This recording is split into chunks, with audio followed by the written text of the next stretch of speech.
We're igniting a fire. We're welcoming a warrior who refused to let pain, illness, or the weight of the world define her limits. She's an Air Force veteran who answered the call to serve, then turned around and answered the call to heal, not just herself, but an entire community of brothers and sisters in arms. Rita Honeycutt stared down her heart disease, asthma, autoimmune battles, and mobility challenges that would have broken most people.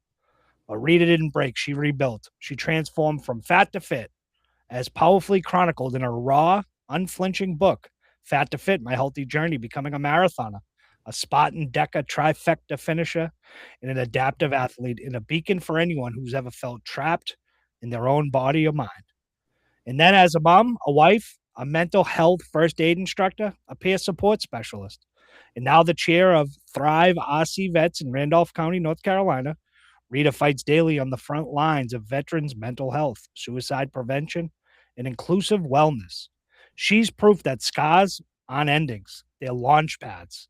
That resilience isn't born, it's forged in the fire of what tries to destroy you.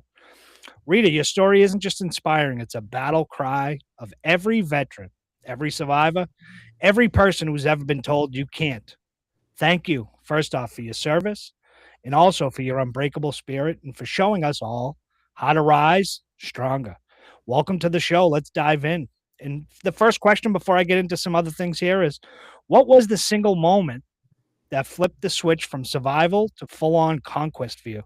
And before you answer that question, I just want you to come on, introduce yourself, tell people who you are and what you're all about. Thank you. So, yes, my name is Rita. I am a short term military veteran. I didn't get to serve the time I wanted to because I had unfortunately gotten sick in the military.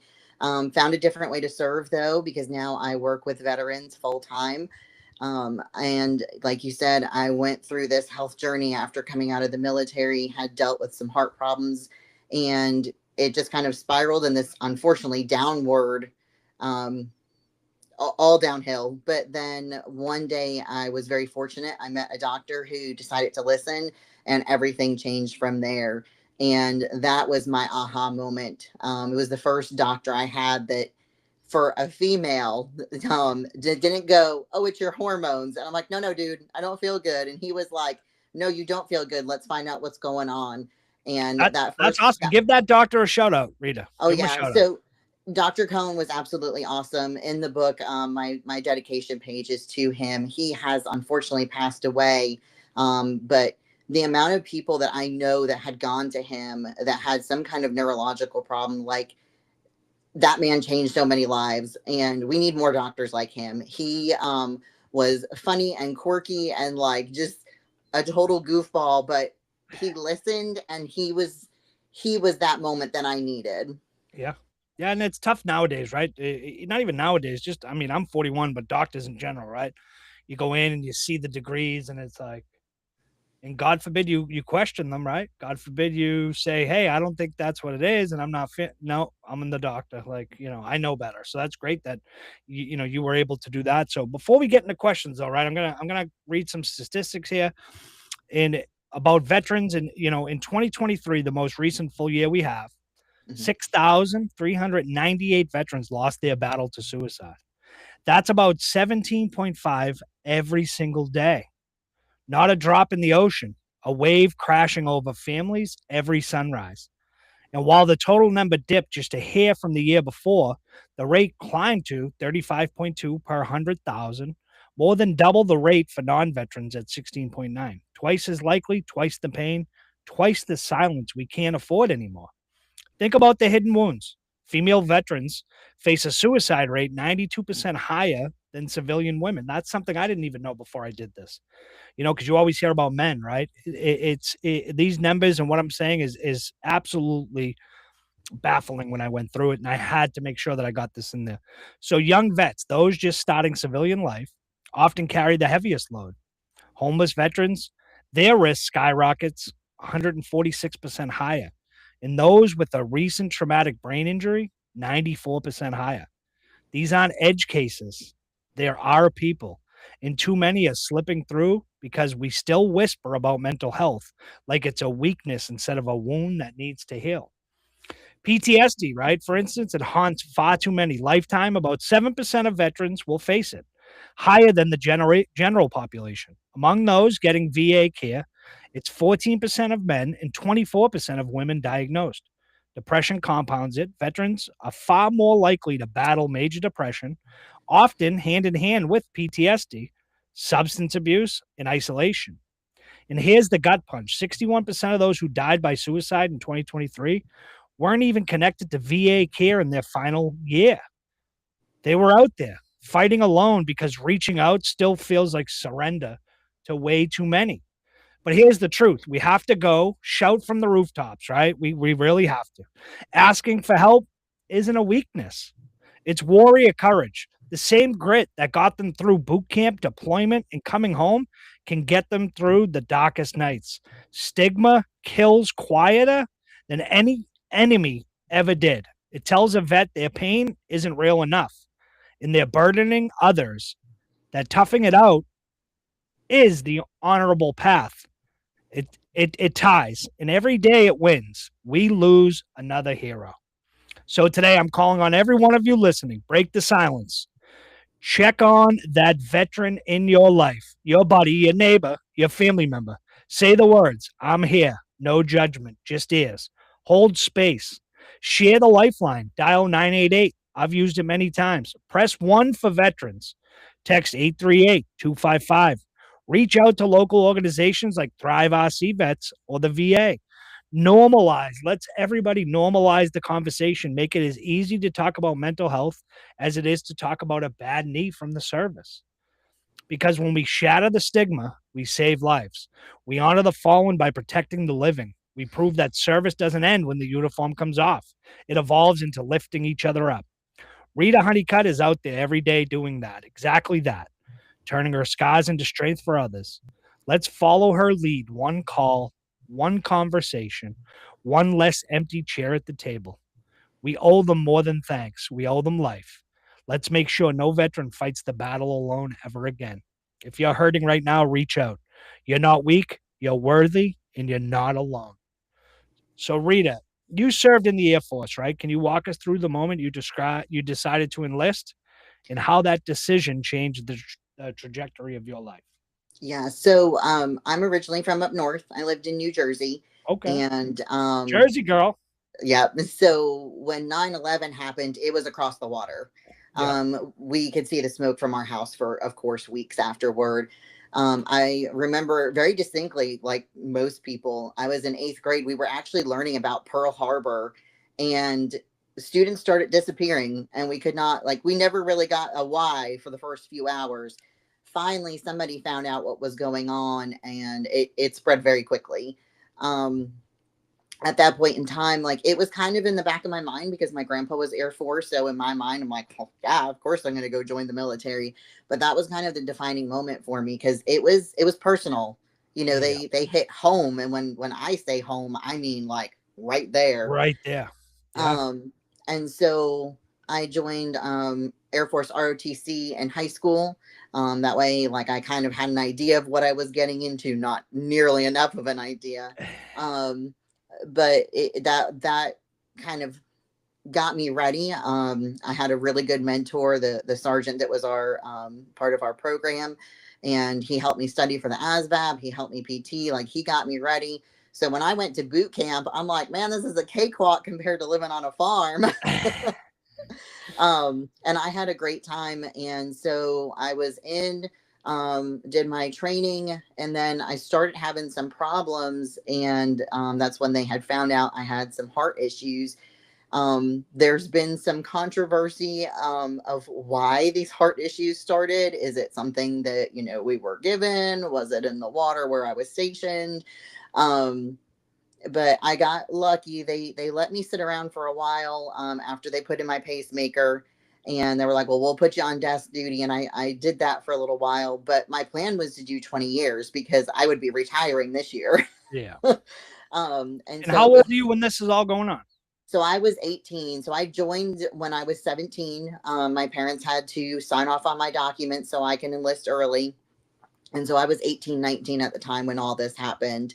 And then I got out. It was 2008 when I got discharged. And I didn't, one of the things that they don't talk about, and the reason a lot of people have depression and anxiety, is because we don't know what to do when we get out. Yeah. I had this 20-year great plan, and then it was like, okay, well, that plan, there was no plan B. And so having to work through that was very difficult. And in that short time, that's your new family. Like, no matter where you go, those people are looking out for you. And you know that there's food and shelter and a steady paycheck. And now it's like, okay, what am I supposed to do with my life? Yeah. Yeah, it's tough. I had a veteran on, Sean Laurie, and he was driving it's like a it was like a big metal detector, right? It would find Hmm. roadside bombs and all that. And he got hurt, and he was telling me he was on so many medications and hopped up, and they finally discharged him, and he came home. And the first thing that happened was when he went to the doctors, they took him off all his medication. And he said, "Here I am. I come home. I'm hurt." And they took me off all my pain meds and everything else. And what happened, what the sad part is what ended up happening is he ended up going to the streets to find it, you Hmm. know? And, we talked about it. He spent a good 8 years of doing drugs and being stuck because of, him not being able to get the proper treatment when he came home. And that's the hottest part. I say it all the time, right? For people that serve in the military, whether you see action or not, one of the biggest things I believe in is that if you serve our country, when you come home, you should first off have health care the rest of your life. It should be taken care of, right? And you should be able to see a doctor and whenever you feel like it, and not just at the VA. You should be able to go into the best hospital there is in your state, in your district where you live. But also, one of the biggest things I say is say you live in Boston and average house price is $500,000. The government should give you $250,000 to buy a house, right? Half of it. And then, you can get a mortgage for 250,000, but it gives you a step up, right? Because the people that put on the uniform deserve so much. And I feel like when they come back, they're given nothing, and it's sad. It's Yeah, sad. it's hard, and that's why I do what I do for a living, is to navigate that process, because Yeah. there is a lot out there, but they they don't make it easy to get, and then They it's not hide it very behind the red tape and everywhere yeah, else. You got to bust through it all to do it. yeah, and it's not easy to navigate, and then it's not very well explained. Like, one of the biggest things I run into with my job is veterans go and apply for VA healthcare because a lot more of them are eligible for it than they realize. However, the VA will turn around and say, "Oh, well, you make too much money for healthcare." Okay. But if you go and you get service connected, then you can get the healthcare. But they don't tell you, go see a VSO. There's a different way for you to do this. They just say, "Oh, sucks to be you," and I'm like, no. Yeah, yeah, yeah. There is an alternative. And that's why what we do is so important. When I got done with school and had every, this was the job I was working toward, because I saw how difficult the transition was for me.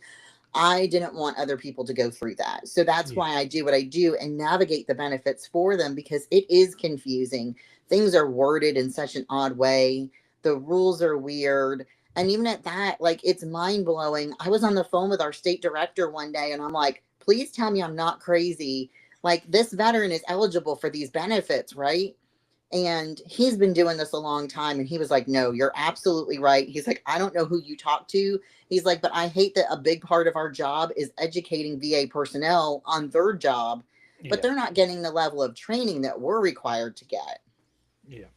Yeah, and So, think about it, right? A young man or a young woman comes home from war, and they're dealing with this, right? They're coming back. They have, the fog of war, and they're hurting, right? And they need help, and they're going through all this. They're not gonna, sit down and jump through the hoops and try to find that all. They got enough going on as it is, right?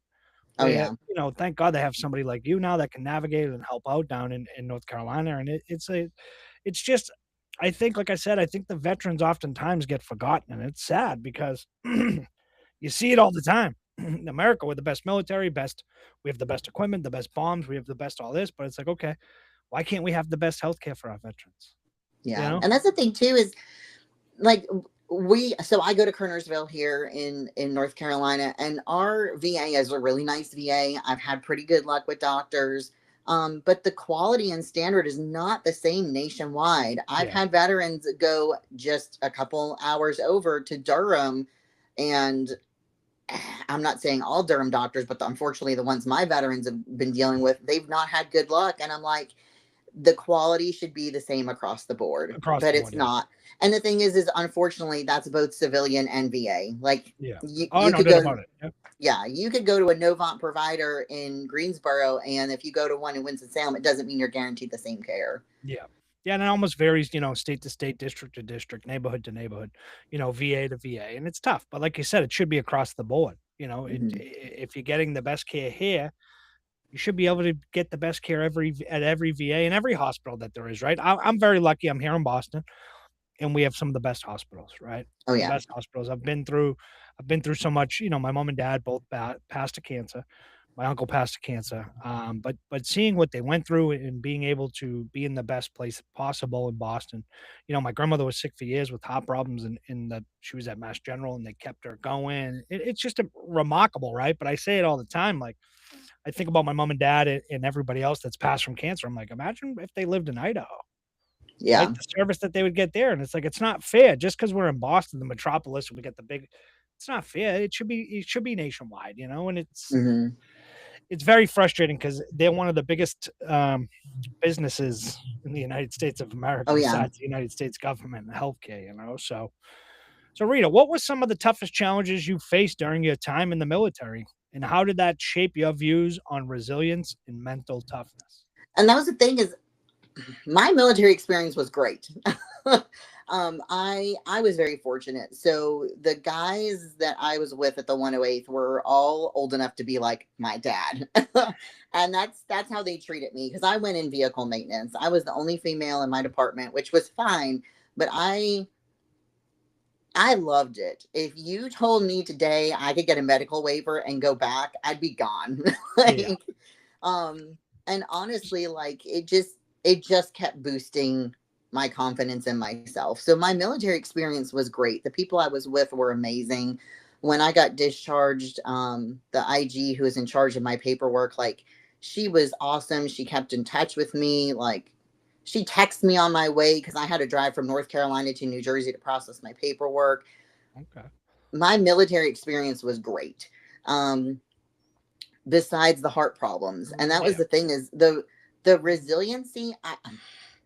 I I think one day I just woke up and said I'm done and I need to do better. Yeah. um, which is crazy because like I think going into the military because I grew up on a farm, I was much more prepared than a lot of people. Like, Yeah. when you're waking up at 4:30 in the morning every day, it's like, well, okay, we're gonna wake up at 4:30 in the morning while I'm gone. Yeah. The farm got to Um, get tending to. yeah, so the resiliency I feel like came afterward, and honestly, I would attribute a lot of it to my daughter because Okay. when I found out I was pregnant, it was like I must do anything I can to protect this child and raise her, and that was where the resiliency really started. Of I will do anything for this baby. The mama bear coming out in you, right? Oh yeah, like and it's funny because the mama bear like spreads. We have two friends that we spend a lot of time with, and they each have two kids. And like there was somebody who was like looking at our kids weird, and I'm like, I will get you. Don't even look at them. I will hunt you down, right? Yeah. So, as a veteran, right, you've been outspoken about mental health. What's Mhm. the biggest misconception people have about PTSD and suicide rates among vets, and why does it continuously persist? I think veterans' biggest barrier is veterans. Yeah, um a lot of times I'll have a veteran come in, especially my Vietnam guys. They've not filed for anything because they had such a bad experience in the 60s and 70s, and they're especially in rural North Carolina.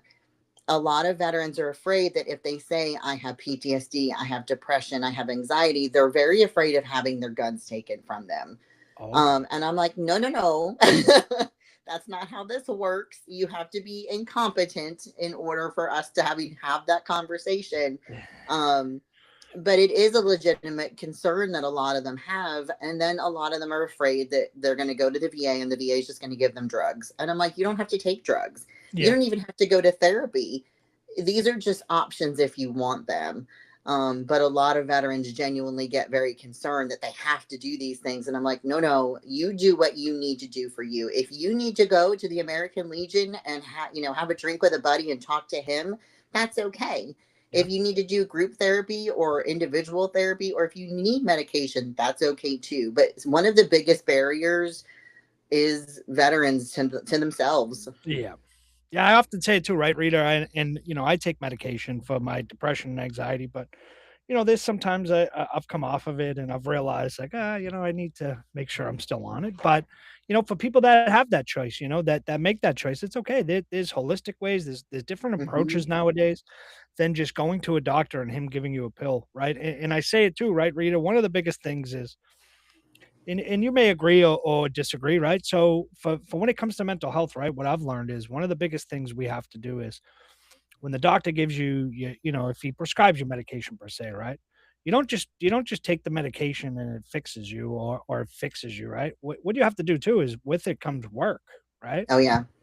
Some healing, some growing, realizing triggers that sent you off. There's so many things that come with it. And I think as a society, right, in America, it's all about you go, you get a pill and you're cured, right? But with anything, when you go to the doctors, it's also you're going to have to do the work, right? Oh And yeah. that's what I learned, um, starting about 8 months ago of being on this journey now of healing and looking at my past and growing and taking off that mask.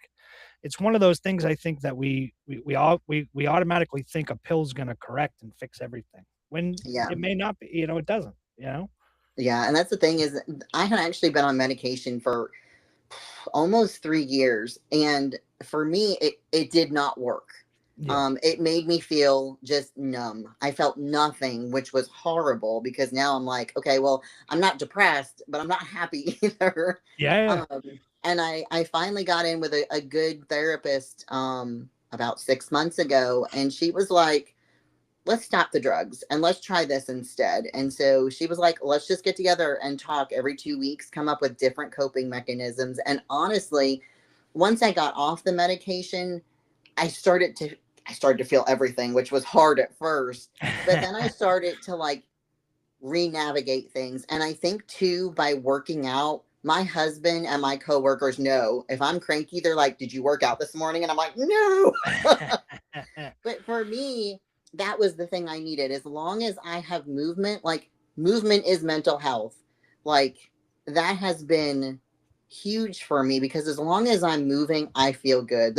These last 2 weeks that we've been snowed in and cooped up inside, I'm like, if I don't go to the gym, You're gonna lose it, right? oh yeah, my family, like my husband, I sent him a text message today and I was like, can you install a door when you get home? And he was like, why? And I'm like, I might have taken the door off the hinges.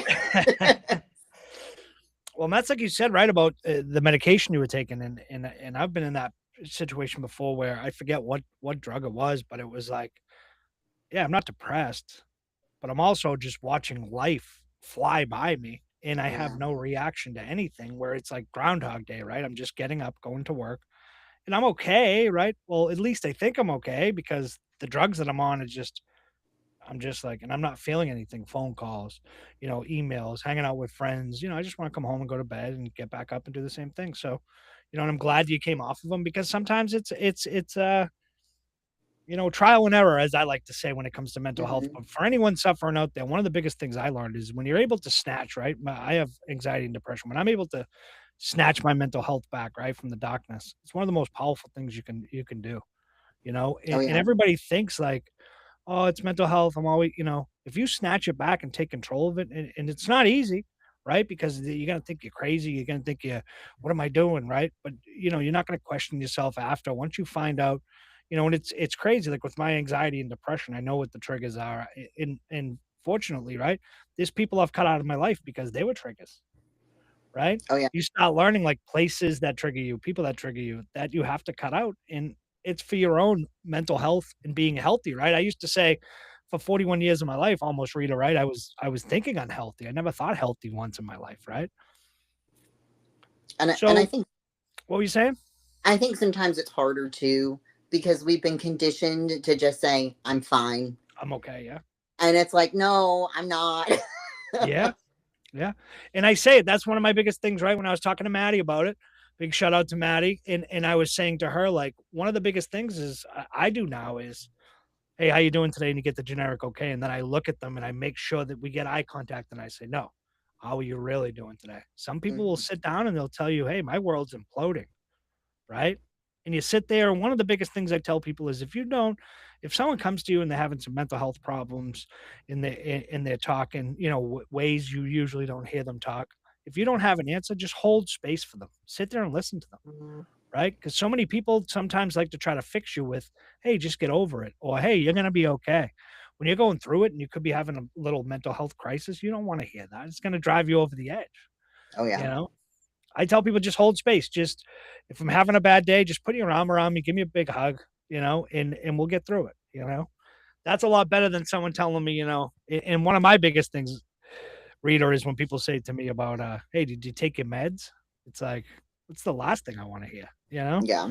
Like you're questioning me now. So it's crazy. So in your book, right? Fat to Mhm. Fit, My Health Journey, you detail your personal struggles. What was the hardest part of writing about your vulnerabilities, and how has sharing that story impacted others? So going through the process was a lot. I was on my fourth pacemaker surgery. Um, I was laid up in the bed. Being laid up in the bed is actually what hurt my back. I ended up herniating a disc because I wasn't being mobile. And like I said, that's when I met Dr. Cohen, and he was like, let's see if we can get you out of pain without putting you on like painkillers. And going through physically going through the process was harder than writing about it. I think for me, writing about it was kind of a release, Yeah. because it was like, okay, I at that point I wasn't talking to anybody in therapy. I wasn't really sharing with anybody around me what I was going through. It's crazy now because like some of my friends have gone back and they've read my story and they're like, I had no idea all of that was going on. I just saw what you were showing everybody, which was just this super inspired, like, go getter Yeah. person. And I'm like, that is why I wrote it, because I felt alone. And it wasn't that the people around me didn't want to be there for me. I didn't want to burden them. Yeah. And it was so hard because it was like, my best friend of almost 25 years has been my rock through so much. But in the midst of me going through this journey, bless her heart, she had twin boys. And I'm like, I am not calling you to be like, Yeah. hey, I had a bad day. You're Exactly. trying to change two diapers at one time. Like, Yeah. and so it was hard. And like, when we've sat down and talked about these things afterward, she's like, why didn't you call me? And I'm like, girl, you were busy. Like, I was Yeah. not going to bother you. Yeah. Um, but behind it though, it was, man, I should have called her, because I know that she would have had a crying baby in each arm, but she would have listened to what I needed. She would have been And right there. exactly. And Yeah. so it was letting people know like what you're feeling, the good and the bad through that time is legitimate. We talk about, so many people talk about runner's high, and I'm like, yeah, but there's also runner's blues, and it's a legitimate thing, and it is hard. And so I wanted people to know how I felt, simply because I wanted them to know that they're not alone in their journey. Yeah. And that's been the biggest thing for me, is letting people know like it's okay. And when you read the book, it's funny because like everybody who's come back to me so far, they're like, I felt like we were having a conversation, not like I was reading some laborious book that I had to like Yeah. do Push an through. assignment on. So that Yeah. made me feel a little bit better, that I'm like, that's what I was going for." And I take it one of the biggest themes of your book is you are not alone. Oh You yeah. know? And that was the biggest thing. Like, so it's funny. My husband, of course, bless his heart, he has driven all over to wait at the finish line for me, and he supported me through so many different things. And when I started and I said I want to get back in shape and I want to lose weight and this, that, and the other, my husband and I have a very different relationship than most couples. We pick at each other constantly. And so when I started losing weight, he was like, honey, you can be as heavy or as little as you want to be. He's like, just please don't lose your butt. And I was like, I got you. But it was So yeah, give those, some extra exercises there yeah, it was like, but those little things for me is what really drove it home because I knew I had his support no matter where I was on that journey. on that journey. Yeah. Yeah. And that's, that's massive to having that one person, whether it's your spouse, whether it's your, boyfriend, girlfriend, husband, your partner, even your neighbor, your best friend, it's always good to have somebody. And I say it all the time. Rita, I don't know about you, but one of my biggest things, right? I've been everywhere. I've been to Capitol Hill. I've been everywhere doing work, and I've been in, and I don't think I've ever told this story before. Um, a couple of years back, I'm down at Capitol Hill, and we're walking around, and there's hundreds of people, and everybody's taking it all in. And I've been there many times, so I don't have to take it all in. But I'm sitting there, and I'm in a hall with like 300 people, and there's 300 people, but I still feel alone, right? Yeah. And people like, "You okay?" And I'm literally just, "Yeah, I'm okay. Yep." And they're like, usually I'm like in awe and like, I had a buddy of mine come up to me and was like, "Hey, after we finished, like, I want to talk to you." And he grabbed me and he's like, "You okay?" And I'm like, "No, I'm not." I said, I don't even want to be here." Like, he's like, "Why?" I'm like, I'm not feeling it. I'm just not feeling the love." And, and when you get through, right, when you get through the darkness to the other side, you look back at things like that and you say, like, how could I be in a place with 300 people and still feel alone? But you do, right? Just in your instance, right? You're going through everything and you're saying you had your best friend, you could have called and you kept it to yourself, right? It's one of those things where we oftentimes think that we're burdening people or, hey, we don't want to bother them. But my biggest thing is make sure, right? Everybody listening, reach out. You can always reach out to me. My number is 617-777-2952. I tell people all the time, I'll answer. I'll answer. You know, I tell them all the time, 988 was a blessing for me.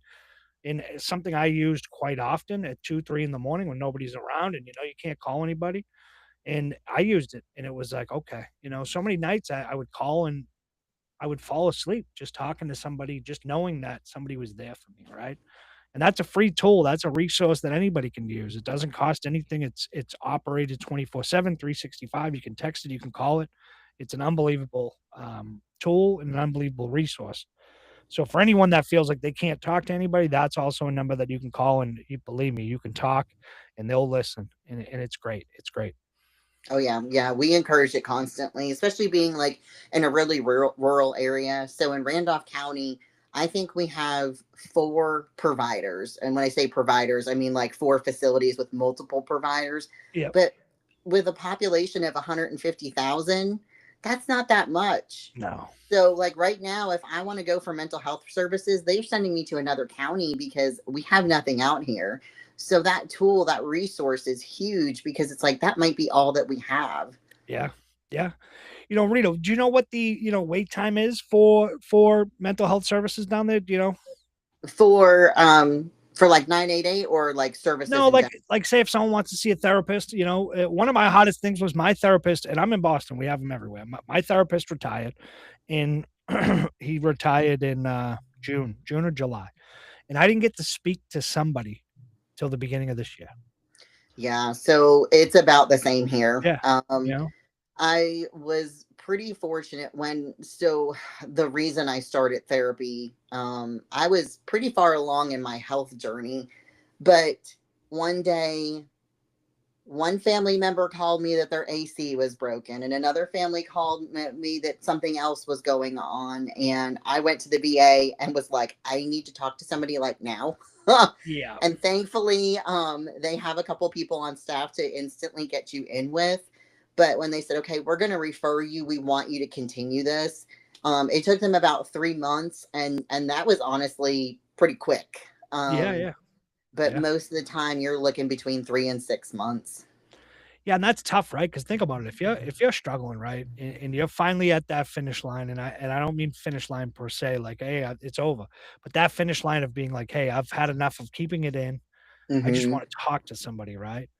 You call up, and I say it often, right? I called up years ago when I was going through it, and I said I need to see a therapist, and they said, well, we'll get to you in August, and this was the beginning of the year, and I said, well, what happens if I was going to jump off the bridge? And they were like, Yeah. what? Excuse me, hold on a second. And then the therapist got on, are you okay? And I said, yeah. I said, I just said, what happens if I was going to jump off the bridge? He's like, well, we need you to come in. And I go, no, no, no, no, I'm not suicidal. I said, I just said it.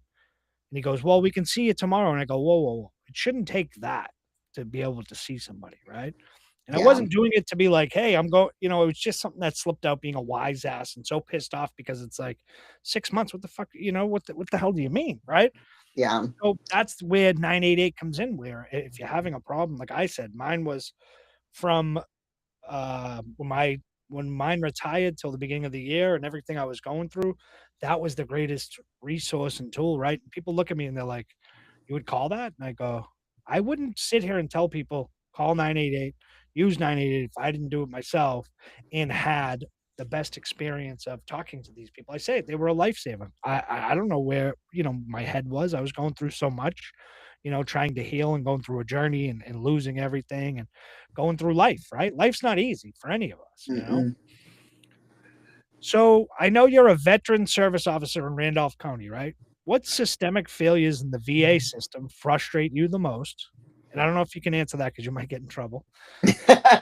No, so I'm actually in the process of transitioning from county to state. To state, I Um, saw that on yeah, I saw that today on Facebook, and I was like, because like I said, I do a deep dive into everybody and tried to get the questions that we can cover everything, and I saw that and I was like, oh, but I was already too far along in the prep in the process, and I tell people, and you're right, coming on podcasts and talking, it's like I work my regular job 8 to 4. I come home Tuesday, Wednesday, Thursdays. I do a 6 o'clock and an 8 o'clock, and people are like, it's like my second job. I love it so much, right? And I put a lot of was work into it. yeah. This is like new. This is like in the process of happening. But the whole reason for it was I couldn't do enough where I was. Yeah, Which was so there's a there's the good things and the bad things about the VA, right? Like the VA, if it operated the way it was supposed to, would be phenomenal. One thing, I think one of the biggest things, I was talking to a fellow VSO today about it. It's the people who aren't passionate about what we're doing yeah, is really where like they do it for a paycheck, and I'm like, this is not a job that you. First of all, the pay is not that good. But this is not a job to do if you're just worried about a paycheck. a This is a paycheck. job to do because you genuinely love veterans. Like I said, my service time being cut short, this is my way to serve because I can Yeah, serve others that need my support. And that I think is one of the biggest barriers is you have these people in different positions. And so like our new state director, I've been enjoying working with him because I think one of the reasons him and I get along so well is he's like, I need somebody who will say whatever the fuck needs to be said. And I'm like, I'm your girl. Because there's good and bad to everything. But one of the thing is the people who genuinely just don't care. yeah, And then they don't choose to educate themselves. I physically went down to the VA a couple weeks ago. I was on my way anyway for an appointment, and a veteran called me very upset. They wouldn't see her. She's got an Iraqi war campaign medal. She's supposed to be seen per our regulations. But the guy at the front desk was just sexist and was like, no, like he was just a jerk. And it was like, why are you here? And then his well, I was a Marine for 20 years. Dude, I don't care. yeah, exactly. Like you're here to help other veterans now. And I think that's one of my biggest barriers is the people that are just not there because they want to be there to support veterans. They're there because they just get a paycheck every day. Yeah, it's tough. It's tough when your heart's not in it. It's almost one of those, I'm just, so everybody that walks through that door that's going through something and you deal with the first person you see who doesn't care, that just wants the paycheck, it's going to put a sour taste in your mouth, right? And for someone that may be coming in for mental health issues, it may turn them right back around right out the door, Oh right? yeah, and that was one of the things. I had been after them for years. I'm like, come on, buddy, like let's get your stuff done. You're entitled to this. You served in a war zone. Like, let's do this. And he had gone to the VA a couple different times, and they just treated him like crap. And he was like, well, I'm not going back. And I convinced him to let me get into his case. And after I got my hands on it, he got 100% within a year. And I'm like, he's like, could I have been getting this the whole time? I'm like, absolutely. You just didn't have somebody who was passionate and cared about what they were doing. What they were doing, And yeah. And and educated. yeah, and it broke his heart. Like he was happy about it, but it broke his heart knowing like there's people out there that just don't care. And it was like, Well, you got me now. Exactly. Exactly. So, mental health advocacy, right, is core to your work. Can you Mhm. share a raw, unfiltered story of a veteran you've helped who was on the brink and what that taught you about peer support? Um, Gosh, there's been a few. Particularly like my one veteran that struggled, like say, getting pushed out of the door twice by the VA, coming home from Vietnam, having really bad PTSD, and the his challenges were so much, and he didn't want to talk to anybody, because in his mind he's like, well, I'm ashamed that I'm going through these things, and it was like, you shouldn't be ashamed of how you feel. Like, I Exactly. always say, you don't tell somebody just get over your cancer. You're not going to tell them get over your depression, Yeah. because depression eats away at the soul like cancer eats at the body.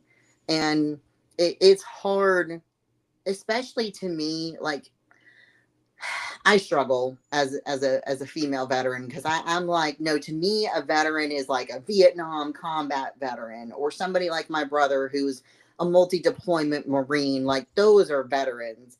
And so when you see them and they're broken, and I don't mean like they can't, it breaks your heart, because you're like, no, and you deserve so much more. So much more. and Yeah. and for him, he does not want to talk to a mental health provider with the VA, which is fine. So what he does is he talks to other veterans, and I'm like, yes, go Yeah. do that. That um, works.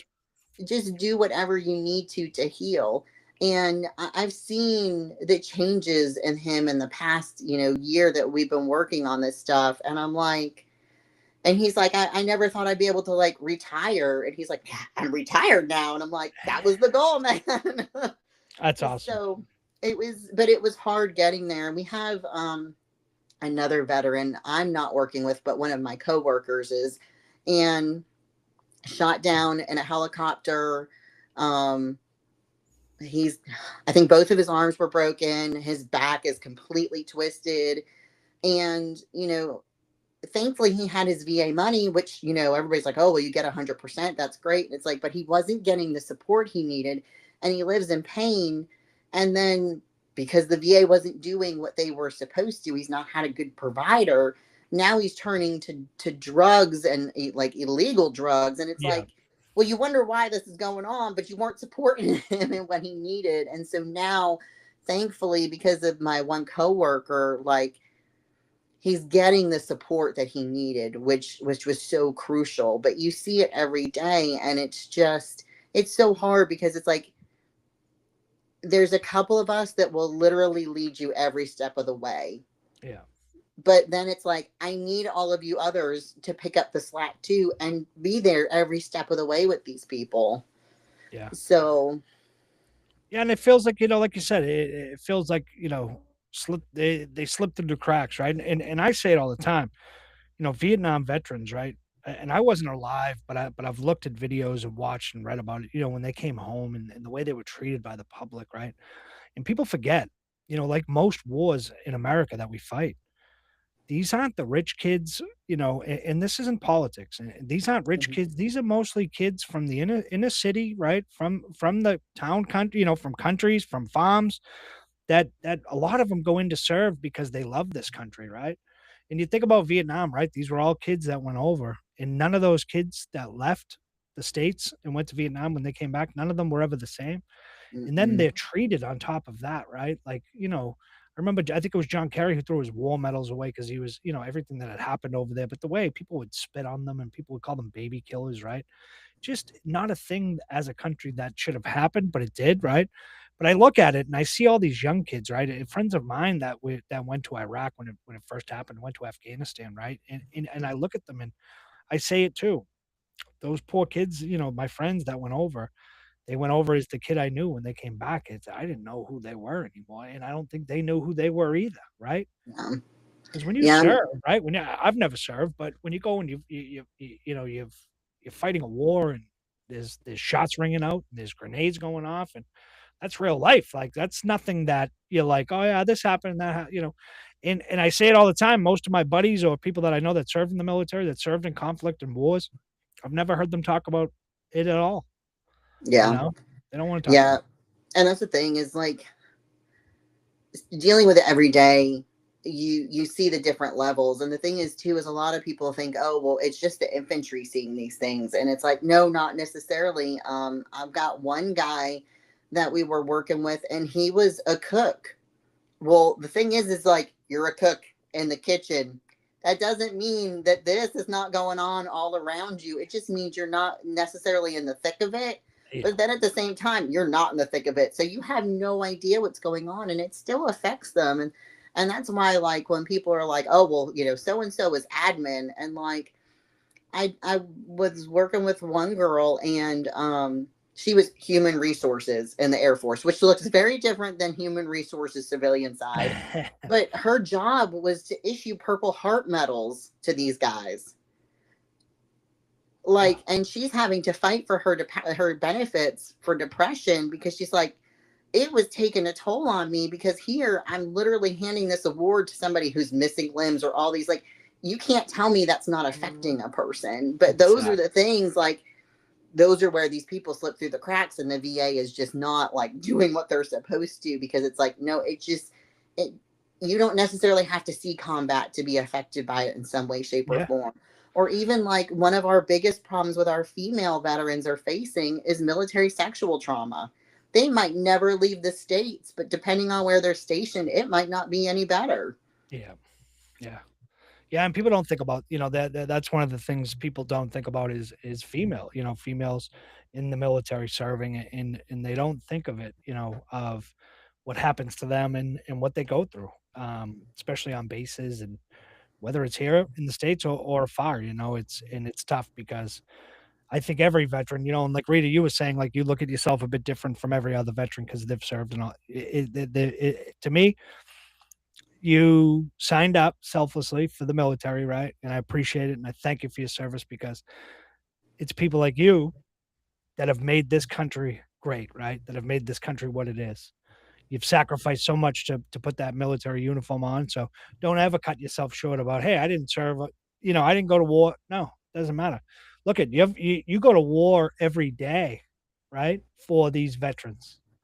Oh yeah, So, well, I always say, I'm like, we're fighting the good fight today, and my yeah, husband's like, oh God, like, yeah. but And it's awesome to hear, right? Because there's and as we were saying with the VA, right? They slip through the cracks, and I think with the VA, when they do slip through the cracks, there's no safety net to catch them, right? mm-hmm.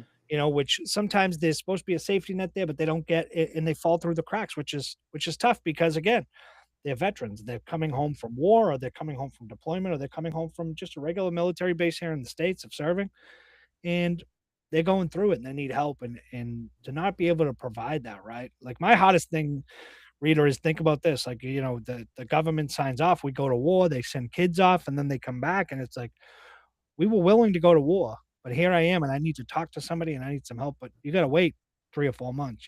We Yeah, can't do that. Like we're not, but they didn't bat an eye when you shipped them off overseas, you know? yeah. And that's the thing too, is it's not even just the mental health stuff coming out of the military. It's then finding the support in the community. Yeah. Sometimes it's just hard to find a job, or navigating, like, honestly, I feel like it's for everybody, navigating like the daily life. Like, I think sometimes it's a little bit harder for like your college and your military kids, because in the military, like, your housing and your food, your uniform, like all of that is like, it's here, right? And then you get out and you're like, oh, I got to pay rent. And they don't talk about those things. Or, so we have the TAPS program, which is a transitioning program. It's not that great. Yeah. But just little things like writing a resume is so crucial, and it might be something that somebody just needs help with, and that's where your veteran service officers, come in, and they really help, because it's like, oh, you drove a tank in the Marine Corps, okay, so you're a heavy equipment operator. That, like, you know going through that and putting those things on paper can be hard, and if you don't know how to word them, that's those little barriers start adding up, and that's where it becomes really difficult. Yeah. Well, because a lot of these kids, right, that do go in the military, some of them are just, right out of high school. Some of them just have a GED, right? Hmm. So some of them may not even know what the hell a resume is. And I'm Yeah. not saying it to be a wise ass, but it's the truth, right? you know? And it's tough. It's one of the hottest things, like I said, and that's why I read all the statistics in the beginning because, I had my brother served in the military. He was in the Navy. I had my grandfather served in Korea. My great uncle served in Korea. My great uncle's brothers, they all served in World War II. So it dates back, and it's one of those where I think it's the most selfless thing. And as Americans, why our country is so great, I like to say, is not because of these politicians at Capitol Hill and all that bullshit, because they suck. But my biggest thing is the veterans, right? The veterans that don that uniform and put it on. It's the most selfless act you can do, but it's also one of the things that makes our country the greatest. And it's it right when you were in the military, you probably saw it, the melting pot of what our military is, right? I was Oh talking to yeah. a guy who was on a boat, and he was saying, "Hey, I had Chinese guys, I had this guy, I had guys from all over the world that were in the military." And he goes, "I think we're the only military in the world that has different nations in it, right?" He goes, "If you're in Russia, you can only be Russian to be in the military. If you're Israeli, you can only be you can only be from Israel." So it's like, wow, I never thought of that, right? As a regular person, to be like, wow, we do have a melting pot society here in America, but also in our military too. And I think that's what makes us so great, right? And I think that's, as a country, what we have to get back into is not about what Donald Trump's saying every night, right? Who cares? You like him, you hate him, it doesn't matter. Look around, look at your neighbor, right? Look at your friends, look at your friend group, look at the people at work, right? Worry about that. Stop worrying about what's on TV with that, the president and everything else. Everything is so sensationalized nowadays, and just focus on what's in front of you and be present, right? That's what I say to people. Oh yeah. Yeah, there's a lady that I love working with, Erin Dirth. She runs a program called Letters from Home, and what they do is they do like a USO style tour, all over the country. So the first half is like all of your songs from World War II, and your second half is all Vietnam era songs. But one of her like key things that she brings to her show is she says patriotism and politics are very different things. Different. And it's true. You don't have to agree with any of the politics to be patriotic and just be a respectful human being. Yeah, yeah.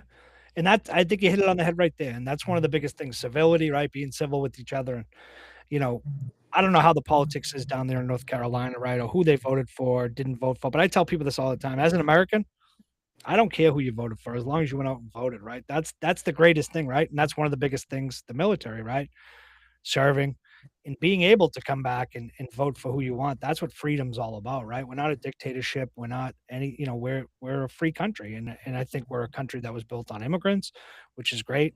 Melting pot, I think we're the greatest country in the world because we've shown that everybody is welcomed here, right? I think we're in a time of tumultuous friggin' tension in from the White House and everywhere else that immigrants unfortunately are getting a bad rap, right? Everyone, we got to deport them. We got to deport them. Look, there's people forget, right? Barack Obama, I've met him twice. He was the greatest president. I love him. I'm only 41, but he was my favorite president. I was able to meet him twice. He was great. But I say it all the time. People forget he deported 3.5 million illegal immigrants, right? People forget that. They don't want to hear that. But I say, right, he didn't put on a dog and pony show. He didn't tell you, hey, we're going to Minnesota, we're going to Arizona. No, he just did it. Yeah. Yeah. But he also, I'm a firm believer of taking the worst of the worst out of this country: the drug dealers, the rapists, the murderers, no doubt about it. But the people working on a farm that have been here 20 years, right? People working in your local convenience store that have been here 20 years that have never committed a crime in their life except overstaying their visa. Okay, you know what? Make them pay a little fine and then give them a path to citizenship because they've been a productive citizen for 20 years. It's as Yeah. simple as that. And it's that's when you were saying about like all the different people your friend or your brother served with. We had three particular girls when I was in boot camp, that they had signed up for our military because that was their path to citizenship. Yeah. That they wanted to be U.S. citizens, so they were like, "Well, we're going to join the military so we can get our citizenship." And I'm Yeah. like, "Right on, girlfriend." Yeah. Like, I What mean, makes you more American than serving in the military, right? That's the yeah, best part of it. And I think we've but lost that as a society, right? We've lost that. And I don't blame the White House. I really don't. I blame the media stations, right? Everything's clickbait and putting us against each other and pitting us against each other. If we just opened our eyes and realized, hey, at the end of the day, we're all Americans, right? We want what's best for our country, no doubt about it. But there's so many things that we're getting away from: loving your neighbor, taking care of your neighbor, right? I say it all the time. When I was a kid, my mom used to send me next door all the time. Hey, go get a stick of butter, right? If I went next door to my neighbor today, I might get shot, right? You don't know because people are just so crazy, right? It's like, But I think as a whole, I think we just need to get back to that of loving one another, right? And just enjoying life because it's quick, it's fast, but also, one of the biggest things I'm learning is being present, right? I don't worry about what happened yesterday or what's going to happen in the future. And I sure as hell, for the longest time, right, Reader, I used to sit there and watch CNN, Fox. I used to watch it all night long, right? Just get wrapped up in all of it Oh yeah. until I was just like, you know what? I came home today at 4 o'clock. My ritual is I lay down, I listen to some music for an hour. I get up, I put some more music on, take a shower, get ready for the show. But before I would sit from 4 to 5:45 watching CNN, watching Fox, going through, and it would boil my blood. Right now, I'm just like, hey, you know what? I don't care. I'm going to function as an American. I love America. That's how I feel. So you've competed, right, as an ADA athlete. How Mhm. has the fitness world failed people with disabilities? And what advice do you give those hesitant to start their own journey? I feel like so ADA athletes are becoming more, there's more space for them, which is great, but it's taken a lot to get there. So my daughter is a fencer. It's funny because I have a shirt that says my daughter stabs people. But I loved the first time we went to a fencing competition, they had their own Paralympic fencing club there. And so they have a couple of people that are in a wheelchair. And so what they do is they put another fencer in a chair. So it's this equal competition. So there are these gaps that they're bridging. But like in North Carolina, we have a program in Charlotte for ADA athletes, and it's the only one in the state. So my friend Katie, who's been through my fitness journey with me, she owns the gym I work out at.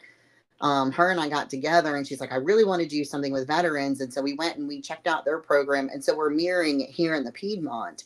Okay. It's huge because it's like there shouldn't be these barriers, but they are. And then there are people who are like trying to figure out the barriers. And then you have like two very separate worlds, right? You have your regular competitors, and then you have your ADA competitors, but you don't have those people that are kind of in the middle, which Yeah. is where I fell. I'm like, well, I'm not in a wheelchair, but I have a bad back. Like, where do I fit in this world? And so it was nice to get into like running. Running has been great because it doesn't matter if you place first or last, you still get a finisher medal. Yeah. Yeah. It's, it, um, I like so to say, right, you're lapping everybody on the couch. well, that's the thing. And for me it was like, I'm getting up, I'm doing this. And there was one race, like I finished 199th out of 200 people, and I'm like, I finished. Cross And that finish line. it was hard, but I did it. And then like I did an ultra with my brother a few weeks ago, and like he's super fast. I mean, he can run a sub 6 minute mile. And I Yeah. know I'll never be there. Like he trains hard, he works hard. I don't have the time to put in to my schedule that I would like to get to that level. Yeah. But he ran 31 miles in like less than 4.5 hours. It took me a little over 8 hours to run 31 miles, but I ran 31 miles. Hey, that's awesome. So I mean, that to me, and it I don't think that he realizes how much it means to me when we go. I say run together. We don't run together. He passes me. But it means the world to me. Like at this last race, I thought he left and went home. And when I crossed the finish line and he was waiting for me, like, oh yeah, my husband's there. But it was like, my brother is there. And that meant more to me, I think, than he'll ever realize, because my brother is a true athlete. And knowing that he's supporting me in my journey to get there is huge. But it's hard, like I said, when you fall in this weird like limbo state. Yeah. But one thing it's crazy because like with runners, they're so humble. Like we ran with this particular guy. He's some kind of like national running something society. I can't think of the words, but he does all of these runs. But when he went running past me, he was like, good job. And I'm like, he said good job to me. So supportive, right? And Like, that's what you need, right? and it's amazing because it's like, I know I'm still a little overweight and I know I'm still slow, but I love that the running community is just so supportive of each other. And they're just good people. It's crazy because like we were talking about, these football teams and hockey teams, And like they're out there for who's got the biggest contract and the most money. And like runners are like, hey, I like your shoes. Like it's Exactly. a very different world, and I absolutely love it. And I'm glad that with these different competitions out there, they're like finding a way to modify things. Like the DECA, the first time I did that, there was this woman out there in a wheelchair and she kicked my ass. She was amazing. And I'm like, I want to be like you when I grow up, Grandma. But I love it that more and more people are getting out there. And that's why starting this program with Katie was so big, because I'm like, I want people to know they're not alone. And just the other day, I went up to the grocery store, and the one girl that works at the grocery store is an amputee patient. And I'm like, will you please come work out with me? And she was like, I've never had anybody ask me that before. And I told her about the program, and I'm so excited for her to start with us. That's And awesome. Maddie just started working out with us yesterday. And I'm like, yes. Yeah, I saw that. I saw that. It's exciting, right? And it's like you said, the running world, right? There's so much support there, right? And you think about it, it's like, why can't we just have that support in everyday life, right? Oh, yeah. You know, it, And it's that's it. how What are you saying? that's how I try and be. Like it's funny because people tell me like that I'm naive, and I'm like, no, I'm not naive. I just don't understand why people just can't like each other. Like, and if you Yeah, don't like each other, at least just be respectful. Like, that's it. I, My father used to just say it to me all the time, right? He said, there's people in life that you're gonna come across that you may have to deal with every day that you don't like, right? And I go, yeah, probably. And he goes, there's gonna be people you do like, and he goes, but still, at the end of the day, when you go in, to work, say it's at work, and he said, just say hi, hey, hi, how you doing today? Keep it moving. It's not gonna yeah, hurt you, right? And then when you're leaving, hey, have a great day. That's it. He goes, what's the point of having, an argument, a fight? There's no reason to. You don't like them, so just give them a hi and a bye, and that's it. It's yeah, it's not gonna hurt you. And that's yeah, the simplest thing. People just, I think, just get so stuck in, especially in America now, everybody's so stuck on the politics side of things, right? And I hate to bring it back to that, but everyone's like one side or the other, right? Instead of thinking as Americans, right, we're identifying each other now as what party we belong to, right? Partisan politics and party politics, and it's one thing. It's like, when did that become cool? When did I remember 10 years ago, maybe 12 years ago, nobody wanted to talk politics. yeah. Now It's everybody's a funny. politician. Yeah, it's funny because my husband, bless his heart, he sounds like he's this like just hateful guy, because he'll wake up and I'm like, have a good day. He's like, and I'm like, I know you don't. He's like, but his joke is he's like, I just hate everybody equally, and I'm like, no, you don't. You love people. That's awesome. You either love everyone equally or you hate everyone equally, right? That's awesome. So, suicide prevention, right, among veterans is a crisis. What's the most overlooked factor contributing to it, and how can everyday people get involved without being experts? So I teach a class called Mental Health First Aid, and that class goes over a lot of those things. You can take that class anywhere in the nation. They do online and in person, but it's honestly just being present, like, is one of the biggest things, because everybody's like, oh, it's guns or access to drugs or that. Yes, those things are a contributing factor, but honestly, it's just being there for people and being nice to people. When we see these suicide stories come out about different individuals, you can usually see that that person was ostracized in some way, shape, or form Yeah. for whatever reason. I have a really good friend that she lost her 13-year-old son. It'll be 2 years ago this year, and he was being picked on for really no reason, but that Yeah. was just the target person and it's like, why 13. couldn't somebody just be kind? And I think honestly, like, that is the biggest thing that people need to. You have no idea what everybody's going through. Yeah. And something as simple as like the other day, I had a lady at the grocery store, that I feel like I spent a lot of time at the grocery store, but she was just like, she just looked like so over the day, and I'm like, hey, how you doing? You okay? And she was like, she looked at me like she didn't know what to do with herself, and I'm like, and she was like, you're the first person today who's like asked me how I am, not the generic, like she has to ask everybody. She's like, you genuinely seem like, And I'm like, well, you look like you're having a rough day. You want a Yeah. candy bar while I'm checking my groceries out?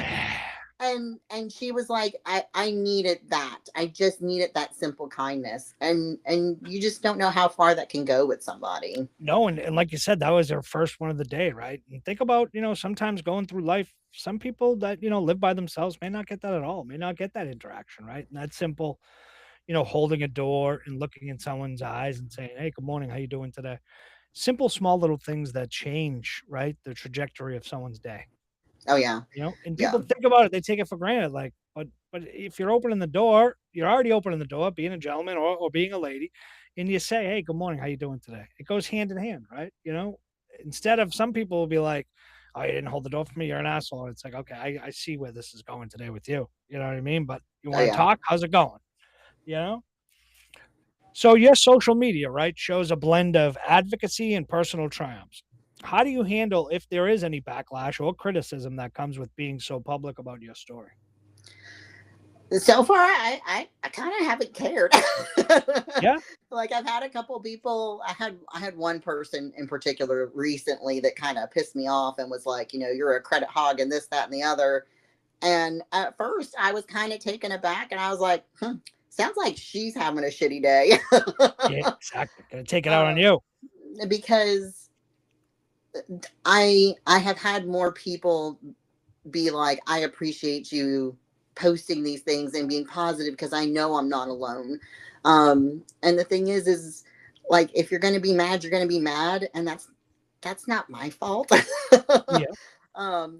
It's funny because it's taken me a long time to get there. I used to be such a people pleaser. I would drive myself crazy. I would not sleep or eat until I made everybody else happy. And Yeah. now I'm kind of like, eh, that's your Yeah. garbage truck. Like, Exactly. And and that's, same thing with me, Rita, right? I'm learning that is like the biggest thing for me is really not caring what other people think or say about me. I don't care. I know who I am. I know who I'm becoming. So it's like, you want to criticize me, you want to talk about, I don't care. But you know, 7 months ago, 8 months ago would have been like oh you yeah, said, I'm up all night. I'm worrying. Like, hey, how can I make it up to that person? How can I fix this situation? But it may not even be a situation that was created. It might have just been someone talking shit about me that just doesn't like me. And it's like, well, how am I going to fix it? Well, how do I have to fix something I have no clue about and why this person's so now it's just like, okay, just brush it right off. And when you start learning like that, like and looking at things and growing, right? It's one of those where, like I said, grabbing my mental health back where you don't think about it where it held me back so much, but I thought it was just an everyday, hey, that's how depression looks and how anxiety looks, right? yeah, You yeah. know? It took a long time to get here. Like, Yeah. it's we're kind of trained from a very early age to care what people think, and it's so Mhm. ingrained in our lives. And I can't. I can kind of pinpoint the moment it happened. But at the same time, I'm like, well, was that the true moment it happened? I will say that when it did happen, my best friend was so proud of me. She's like, I'm so excited. You just don't give a crap anymore. um, and I still have my moments. Like the other day, I messaged her about like I said, our high school reunion's coming up, and like my rival from high school. I was like, look where she's at in life. And she's like, Rita, don't be petty. And I'm like, I want to be. um, So freaking but true. but at the same time, I'm like, I kind of like don't care anymore. Like it is what it is. All I can control is what's going on in this house. And even at that, I have a teenage daughter, so I can't control shit You anymore. really exactly. But like you were saying, right, in your race, right? You were saying like, oh, you finished 199 out of 200, right? And what I take from that is one of the biggest things, right, is to in life too, right? Don't compare your results to anybody else's, right? Oh yeah. Just just just think about it. You've finished the race. That's all that matters, right? There's a chapter in the book. It's called Complete versus Compete. Yeah. I'm not there to compete. Now, there's been a couple of times where I've placed and I'm like, I don't know how, but yes. But for me, I'm more worried about just, I want to get it done. I want to prove to myself that I can do it because not too long ago, I couldn't. There Yeah. was no way 3 years ago, if you had asked me when I herniated that disc and I was trying to recover from surgery, if you were like, yeah, you're going to run an ultra one day, I would have laughed in your face. And so now I'm like, I did it, and that's all that matters, because Yep. once upon a time ago, that would have never happened. So I think that that's running. It has shaped my life in so many different ways. Like I said, the not caring about what people think, and the not being worried about competing against others. It's all because of this running journey I've been on and getting back in shape. And the thing is it's not just been the running, it's the weightlifting, the Zumba, the swimming. I hate swimming so much. And then I was like, let's do a triathlon. And I'm like, I hate swimming so much. But I want to do these things, and now I can. So it's like, in my mind, I'm unstoppable until I'm finally going to be stoppable one day. But like, until then, I'm going to do everything I can. You got to keep running till the wheels fall off, right? Oh, yeah. So, two more questions before we end, right? If you could speak directly to Congress about veterans' benefits, what hard truths would you lay out about housing, employment, and education support? Oh my God, we need another session. There's so many things. I mean, That's such a loaded question too, and to almost end on that's not I fair to you. know. So like I said, Um, you can give us the quick, little thing about housing, employment, and education, and then tomorrow, right, when me, you, and Maddie meet, mhm. we can get into that because I have some questions for us, and tomorrow we're gonna have a session where we just talk, and it's gonna be great. But what would you lay out to them about housing, employment, and education support? So the thing is when it comes to the education side, with veteran benefits, the education portion is really there. As long as the veteran properly applies for it, which is where we come in, the education part is there. Employment, I would love to see more priority hires. So people don't realize this. Okay, so this is where Congress. Yep, we need to back up. There is a law that just expired 3 weeks ago, and the way the law was written, if you hired a disabled veteran, you got a tax credit. Yeah, Well, it encouraged more employers to hire disabled veterans. veterans. Yeah, And so I would love to see that law go back on the books, because that was huge. A lot of people were hiring veterans because they knew they were going to get this kickback. And it's like, and when you hire a veteran, yes, they might not have that skill set yet, but we learn to adapt to every situation, and we're quick learners. Usually, when you're going into the military, it's in some type of technical. And so we can learn. So I would love to see Congress bring that law back. I trust me, I already called the congressman and was like, I need you to fix this, man, because that was a huge help. And housing, mm, it's going to be up to the cities, but housing should not be as difficult as it is. We should not have homelessness here.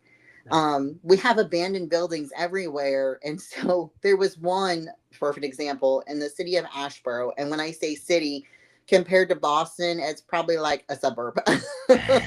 um, but this old factory was available. Somebody purchased it, put apartments in it, and now they're charging through the nose for these studio apartments. And I'm like, you could have easily made that affordable housing. But when people hear affordable housing, they automatically think, well, a lower class of people. And I'm like, no, no, no. Affordable housing might be like the kid that's changing your oil. And trust me, you need that kid to change your oil, because I know you can't. Exactly. And so I would love for them to actually make affordable housing, because it's not. And even, they automatically assume like Section 8 and this, that, and the other. We have a program called HUD Bash, which is the same as HUD, but it's for veterans. Okay. In Randolph County, we were denied vouchers for this area because they said we don't have enough homeless veterans. I said, well, how many is enough? One is too much. Yeah, so it would be great to see that, and like these tiny home communities, like help fund these things to get people off the streets. And it's I feel like we're going in the opposite direction. We're like trying to get people into this homeless situation. And I'm like, there's ways that you can work around this. Like, and the thing is too is there was this push, I feel like, when I was graduating high school, everybody wanted you to go to college. And I'm not Yeah. knocking college. I have a master's degree. However, if I was smart, I would have done like my husband did and went to trade school for 18 months, because I can tell you who's making a lot more money, and it's not the girl with the master's degree. Exactly. So there's things that could easily be fixed. Like I said, pushing the veteran um, tax credit back out there would be huge. And then not necessarily like, because the VA has a great program with the VA home loans, but is there an incentive to get veterans into different housing places? Could a property manager maybe do like a veteran discount, stuff like that? And then incentivize them somehow, because they still got to make their money. These property Yeah. managers, like, I get it, you still got to make rent so you can pay your bills. Yeah. um but there's got to be incentives out there. If we can spend money on all this other crap, Yeah. things like a security deposit, if that's what's holding somebody back, let's find out about what do we need to do to get grants for that kind of thing, because a Yeah. security deposit can make or break somebody. No, no doubt about it. First and last, can do it as well. Oh yeah. Who has, say, the apartment's, 2,500. It's 6 grand just to move in. Who has that lying around? Oh yeah. You know, and that's tough because you think about it, and I say it, like I said to you in the very beginning, I'm a firm believer that if you serve this country and when you get out, they should cut you a check. If you're looking to buy a condo, you're looking to buy an apartment, we'll pay for half of it, and that's the least the government can do, because people that put on the uniform are the ones that make this country great, make this country. We are land of the free, home of the brave, but because of people that put on the uniform, we are land of the free and home of the brave because of veterans. Without the See, veterans, this country we wouldn't have won wars. We wouldn't be where we are if it wasn't for the safety and security of our armed forces. and that's the thing too, is when you talk to most veterans, like, they don't even want that much. Like, we're like, hey, I need to pay the deposit for utilities or something. Like, we're like, we want this little tiny thing. Could you just like help a girl out? Like, Yeah, I mean, they're willing to work hard. And that's the thing too, is most of your veterans aren't even looking for much. I appreciate my free biscuit from Biscuitville. Like, that's awesome. I'll pay for yeah, my drink and my fries. No, I got you.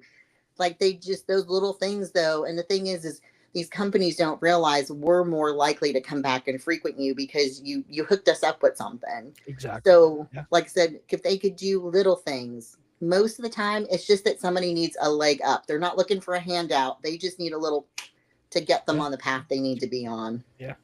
And I think you hit it on the head right there. So, reflecting on your entire journey, right? What's one piece of advice you'd give to young veterans struggling with identity and purpose post service? Ooh. Um, that's a hard one. I feel like I still am. um, I mean, just don't ever give up on yourself and what you want next. And I think that was the hardest thing for me, is like I said, I had a plan A, but there was no plan B. And I kind of had to find myself and figure it out. But I feel like as long as you keep moving forward, you're going to be okay. It's kind of like with my running. When I'm out there running, as long as I'm putting one foot in front of the other, like, it's all going to be okay. Yeah. So you might not figure out who you are until you're 30, 40, 50, 60, and that's okay, as long as you keep moving forward in some direction. But it's hard. It's something, some days I'm still, like I said, going through this transition right now. Like, I know my purpose is to work with veterans. At what level and how far do I want to take this? Um, Want to take it and all the way to Congress and change some things. You heard it here first. yeah. I'll join you one day if you want to go down, and we can go into Capitol Hill. We can meet with some representatives, and it doesn't matter because it's just not a North Carolina issue, right? It's Oh it's a yeah. it's a 50-state issue, Oh yeah. you know? And that's the thing, is like, where can that was one of the reasons I was moving from the county onward, because I was like, I have done a lot here. I feel like I can do so much more. And that's the thing, is never stop feeling like you can. I always say, like, it makes my daughter crazy, because I'm like, be better, do better. And she's like, Mom, this is not the campaign trail. And I'm like, but if you do better, you will be better tomorrow. And that's Yeah. all that matters. And like, right now you're 16, and like, you might think that I'm just mom nagging you, but like, it's going to stand out one day. And I was like, for you, yes, you have the ability to inherit your father's company, and that's huge. but if you don't get your shit straight, we're not handing you this company. And so, like, but always be trying to do something with your life, I think is where it needs to go. Don't It's easy to give up. As somebody who almost did, like, I'm glad that I got pregnant when I did, because I was at my brink and my daughter gave me purpose. And one thing I teach in my mental health first aid class is find the one thing that gives you, if it is your dog, and that's what motivates you to get out of bed every day, that is your purpose, and that's okay. Keep building on that. Yeah. Yeah. One of my biggest, things is getting up. I know I have to go to work, but it's getting home, right, to be able to do this podcast, because it's been, I'm able to bring people like you on and have conversations, and healthy conversations, right, about what we're going through, what we've been through, what the road may look like, and things that you can do, services that, that you can help with the veterans. And it's really inspiring to see, Rita, the push that you have, right, to keep excelling, right? Like you said, on the county level, now you're going to the state. Most people, right? Like if you're in it just for the paycheck, you're gonna stay on the county level. Hey, Hmm. you are, you're like, screw the county level, I'm going to state, right? And then after state, you gotta go national, federally, so we're gonna go on, and that's the biggest thing, Rita, is that people like you in the mental health community, right? You care, right? That's one of the biggest things I've learned, right? When I met Maddie, it was instant, like, wow, like Maddie's so powerful, right? Hmm. When you talk with her and you listen, Maddie's so powerful, to the extent of, like I said, I started Mental Health Mondays because of Maddie, the conversation that we had, where she was just so powerful. But it was like, also, like, even sitting with you, Rita, it's almost like I've known you for 20 years and we're just catching up again as friends, right? Where it just flows naturally. But I say to people, these are the conversations, right, that we have to have, Oh yeah. And that that's was the thing when I met Maddie, because I haven't known Maddie long. I think maybe about a year now. okay. But when I met her, I was so excited because I'm like, there's somebody besides me. Yeah, yeah, Because sometimes you feel like, Maddie and I had the conversation the other day. She's like, I feel like I just keep pouring from this empty cup. And I was like, come work out with me. yeah, And like, she had such a great time. Within the first few days, I convinced her to come work out with me, sign up for a mud run, sign up for personal training, and she was like, yes. And I'm like, we all need that, though. That yeah, was the thing, is as somebody who provides a service with peer support, it was like, oh, you hear these stories all day long. And for me, it wasn't like I felt like my veterans weren't. I always tell my people, they're not telling me their drama, they're telling me their trauma. And it's a lot. And so there were days I would come home and I'd be like, it's 4:30, I'm going to bed, yeah, because just it's mentally so drained. much. Yeah, And so having somebody like Maddie who's also fighting the good fight, like, that has been so powerful for me, because for a while I was starting to feel like I was alone in this world. So yeah, finding those people, I'm like, you're mine. We're Velcro now. yeah, yeah. And I don't know if she's mentioned to you about Pete, Pete versus Anxiety Pod. Pete's the best. And just, like me, until I learned, what I was going through and what I was, actually going through, and how I can deal with it and do it. And then it was like, I'm on this journey of healing and trying to grow. And I met Maddie and I'm like, wow, something popped into my head. And I'm like, okay, like Maddie's like that fire, like a furnace, right? She reignites the soul when the heat needs to come on to keep Yes. you going. She's so powerful. Her story is so powerful, and I can't wait. I can't wait to get down. I'm gonna meet you. I think you said you're gonna be Yep. there too. So I can't wait. I can't wait. And that's the small thing that we're building here as a community, right? Building the Oh yeah. community for people to come out and talk, because 15 years ago, even nowadays, it's still a stigma to talk about mental health. And it's Yeah. crazy, right? Like you said, I think you made the greatest point ever when you say someone has cancer, you don't tell them get over cancer. Yeah. That's unbelievable. I've never heard that before. And it's like, it's so true. And one of my things I say is, if you have a broken arm, you go to the doctors. But if your head's a little messed up, you don't just say get over it. You're good to go. No, you should go see a professional, go see a doctor. But there's so much of the stigma of, "Hey, I'm okay." And I tell people it's okay not to be okay, Oh you yeah. know? But if you Yeah. stay stuck in that spot and don't reach out for help or get the help or get out even. I was telling Maddie, right? There were days when I could just the best thing I could do and I considered a win was waking up and taking a shower and going to work. Mhm.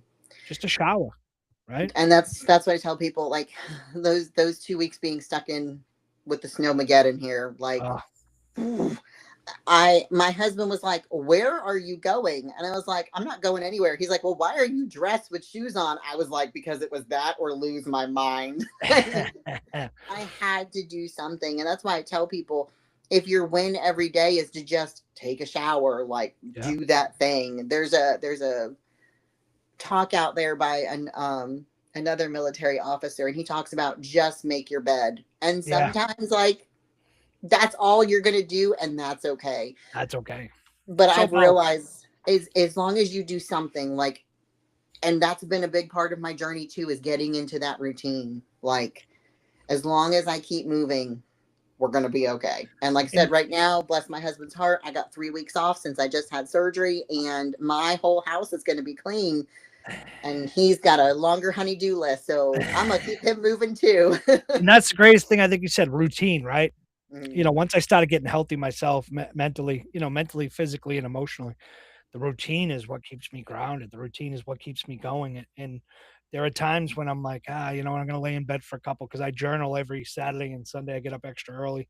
I go by the beach, I get my coffee, and I journal for 15 to 20 minutes and write. And, I often, sometimes I'm just like, oh, nope, I got to get up. And I'll literally get up, get my coffee, drink it, go do my writing, and then come back and crawl into bed. But I have to get that writing done Saturdays and mm, Sundays. And so Rita, from the depths of my heart, thank you. Not just for your service to our country, but for the light you've become in the lives of so many. Your story isn't just about survival. It's a blueprint for thriving against all odds, reminding us that true strength blooms from our scars. To our listeners, if Rita's words moved you today, reach out to a vet in your life, lend an ear, or support organizations like Thrive RC Vets. Remember, in the words of those who've walked the fire, we rise by lifting others. Rita Honeycutt, you're a hero in uniform and out of it. Keep conquering those mountains. This is Uncle Jimmy signing off. And as I tell people, stay resilient, stay connected. Until next time, take care of each other. Peace and love. Peace and love. Uncle Jimmy out.